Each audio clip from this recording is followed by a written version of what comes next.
Labas, Mariau, aš neseniai Kaune. Gal galėtum patarti, kur pigiai ir skaniai pavalgyti?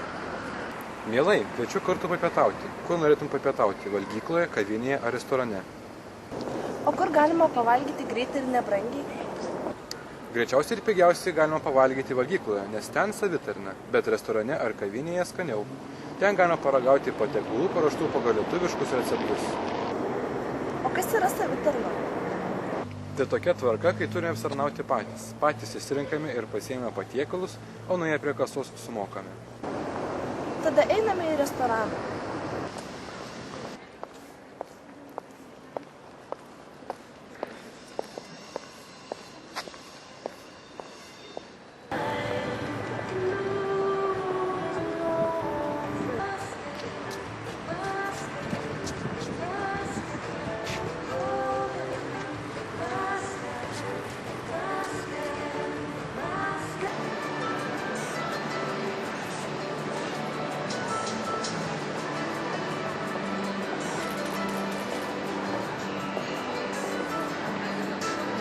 Labą dieną.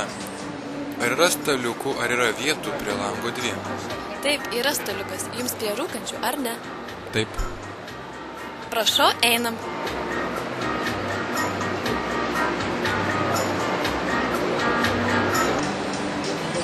Gal ką iš gėrimų iš karto užsisakysite? Mes norėtume giros. Porą buteliukų? Taip. Kol kas viskas? Taip. Ką galėtų man pasiūlyti paragauti iš lietuviškų patiekalų? Lietuviška virtuvė yra labai gausi. Mes valgome per pietus įvairias sriubas, kepsnius iš mėsos, vištienos, kiaulienos, jautienos. Mėgstam patiekalus iš bulvių. Siūlau tau paragauti neįprastos sriubos, kurią lietuviai mėgsta vasaros metu. Tai šaltibarščiai. O vietoje kepsnio, manau, užsakysime didžkukulius. Jie gaminami iš bulvių ir mėsos. Apie šio patiekalo gamybą papasakosiu tau vėliau.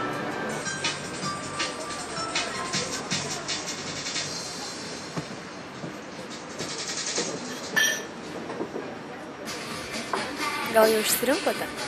Taip, mes jau norėtume užsakyti. Mes norėtume užsakyti 2 porcijas didžkukulių ir 2 porcijas šaltibarščių. Kiek laiko užtruksite? 10-15 minučių. Aišku, tada mes visų pirma užsisakysime šaltibarščių. Gerai, tada pirma šaltibarščius valgysit, o po to eisite pelnį pagal eiliškumą. Taip? Taip.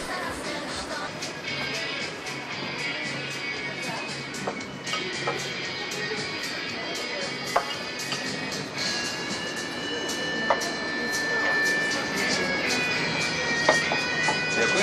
Skanaus.